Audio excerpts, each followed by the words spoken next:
Hello, everybody.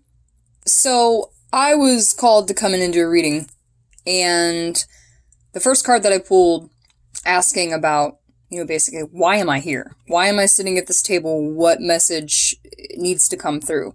And the first card that I pulled was Fidelity, okay? In this depiction, you have a dog that's lying in a graveyard, okay?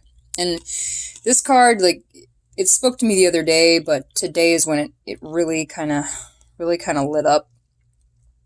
So, obviously, fidelity is loyalty. Let me see if we can get it to focus a little better. Alright, well, it doesn't want to focus, but that's fine. So, fidelity is loyalty. Okay? Dogs are known for their loyalty. Man's best friend. They love you unconditionally. Okay? This dog is lying in a graveyard. Loyalty beyond death. No matter what. Where do you hear that vow? Marriage. Marriage vows, right? You meet those people who do have that loyalty. They do exist. There are still people out there who have this undying loyalty and this unconditional love. It's real. Perhaps you've met them. Maybe you have an idea of someone who is like that. Maybe you've seen marriages that have lasted between two people who have this undying loyalty. Undying loyalty. This is a general reading, so it may not resonate for everyone. So upon looking at this, what I heard in my head was loyal to the contract. This is a message for someone. Okay? The cards that I pulled came out in 4, and I unveiled them one by one, with these 2 being first. We have the Ten of Swords in the reverse, clarified by the Awakening in the reverse. Okay, now, I was gonna flip this, but Spirit was like, no, he's looking at the other card. And I'm like, okay, alright, cool, gotcha. So, there seems to be a hesitation to make action. Someone's having realizations about many things. They know how to put an end to cycles that keep repeating. They've already awakened. They've already awakened to the reality of the matter of what is at hand. There's a question of loyalty here, and I feel that someone may be in a connection where that loyalty is compromised or it's unreciprocated. So this individual knows that it's a dead end.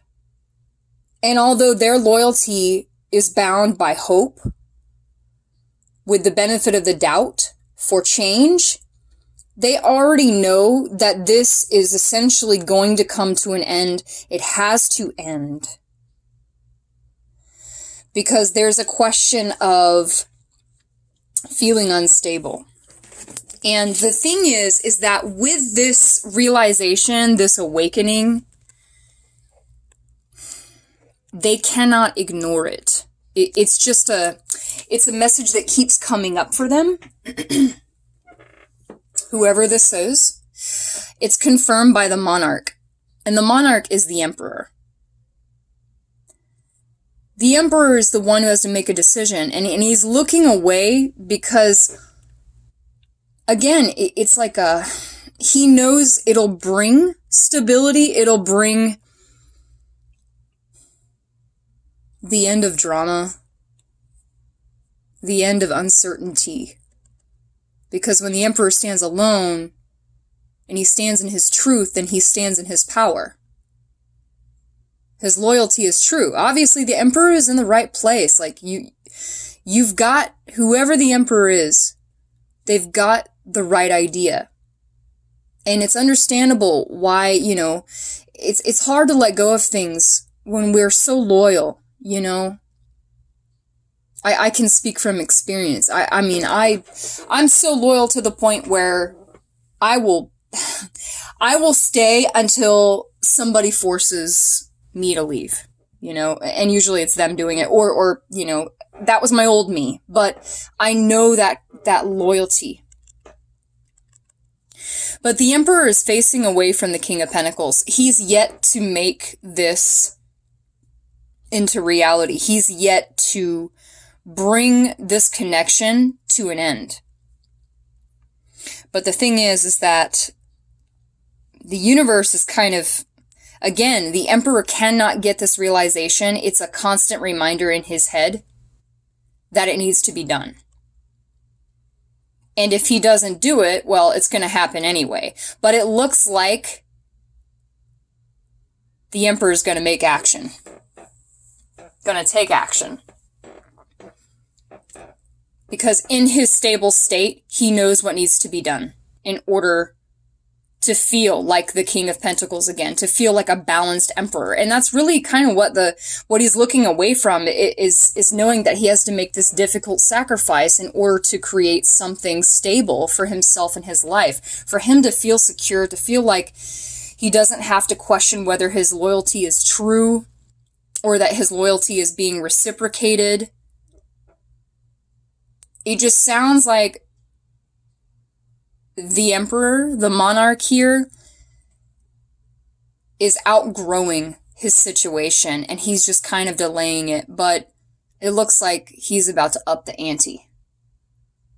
So I'm going to pull a couple of cards here on the bottom. I just kind of want to get a confirmation to see what really is behind what's going on here.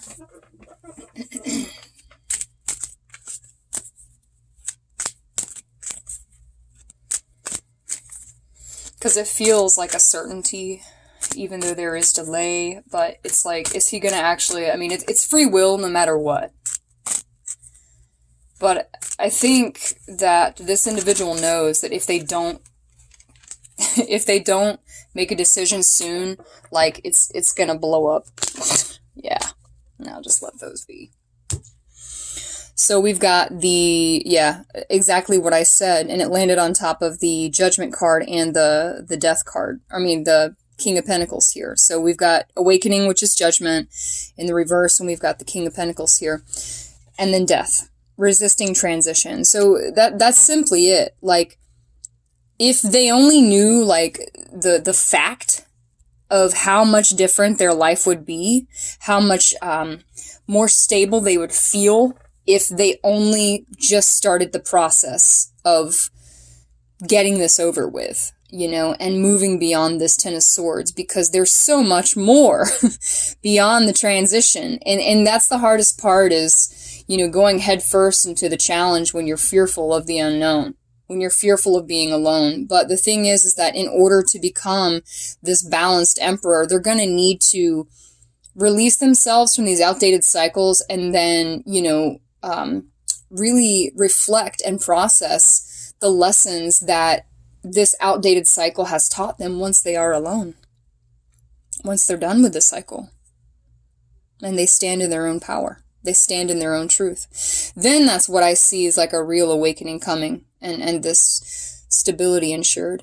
So with the other two cards that kind of came out here was the King of Wands and the Fool. So exactly, it's essentially what I'm getting from this is that the Emperor needs to kind of take the approach of the King of Wands. This is the master of one's own reality. Sometimes arrogant, and you know, but this is also like a guise. So like this person in particular may very well be just putting up the front like everything's okay, everything's cool, when indeed it's just a guise for, you know, what's to come. Underneath it all, he wants a new beginning. Underneath it all, he wants to be done with all the nonsense. But I'm also getting that this King of Wands, even though he may appear to have it all under control and have everything and, you know, be like the king of it all, he feels a void. And if we go back to the contract, something may very well fill that void once the transition is initiated. Because either way, with these major arcana here, it's gonna happen. Either he will initiate it on his own accord, or the universe is gonna bring him a tower moment and it's gonna blow up. And whatever way it has to happen, that's within their own evolutionary cycle. Whatever this emperor has to go through, it's his choice. He or she. Energy is fluid, guys. It could be any gender. But again, it's a guise, you know? And here we are with another major arcana. So that's 1, 2, 3. That's 4 major arcana, you know? And the universe is reminding him of this void. And it seems like with this loyalty card, like, maybe this King of Wands, this Emperor, knows that in order to fill the void, not only does he have to initiate this transition and go through it, but he knows what will fill that void, I think. I kind of want to pull more on that real quick. Let's see. Does this Emperor know? I feel like whatever this void is, he needs to address it because he's not getting it. But there's almost like that again with that Judgment card. There's like another layer coming in, like what was left to the past may resurface because it has something to do with a contract. Something that was left behind in the past for this Emperor, whatever he left behind, willingly or unwillingly, it needs to come back around again. There's something about being loyal to the contract and filling the void. Like, the contract is not void just yet, basically. So what's this? The Knight of Wands and the Knight of Pentacles, or the Nine of Pentacles. Okay. So yeah, there's definitely this sense of, yeah, it's like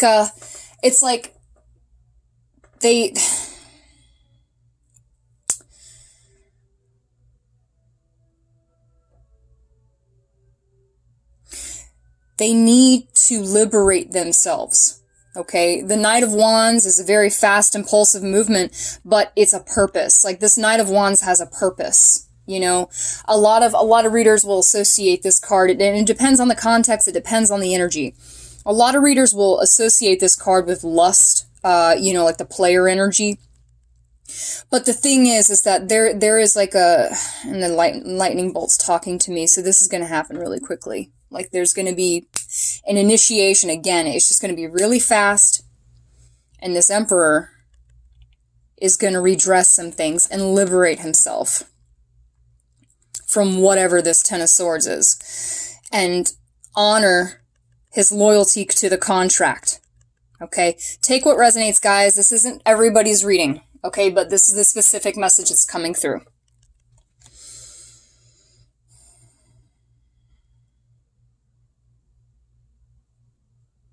The Nine of Pentacles is about having your own your individuality, your independence, you know, liberation, standing in that power.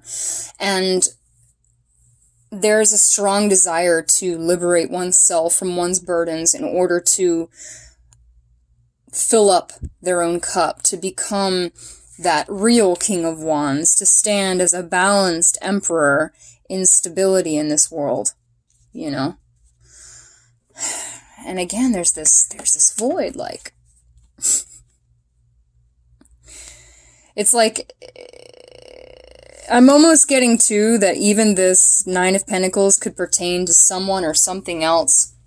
And that's kind of what this filling that void is wanting to rush towards it as soon as they're free of whatever that they're dealing with. As soon as they're free of it, they want to run towards this other opportunity because they understand that it is connected. It seems to be a divine connection or divine message that they need to honor the contract in order to make it full, to basically complete it, you know, to end the cycles, complete the cycles, and start a new one. A lot of messages there. So anyway, we're seeing it. You know, we're definitely seeing this desire. There's a lot of fire here now on the table. But a balanced emperor will be very, very meticulous in his approach. And although he may not show his feelings, he may not be vulnerable, he's very calculating. Because this awakening card, this judgment card, is just nagging at him. He knows it. He knows it. He knows what needs to be done.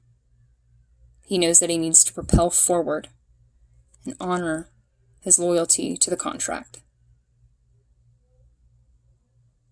All right, I'm going to leave it there. If it resonates with you, if you have something that's going on, comment, let me know, guys. And share and subscribe if you would. Thanks.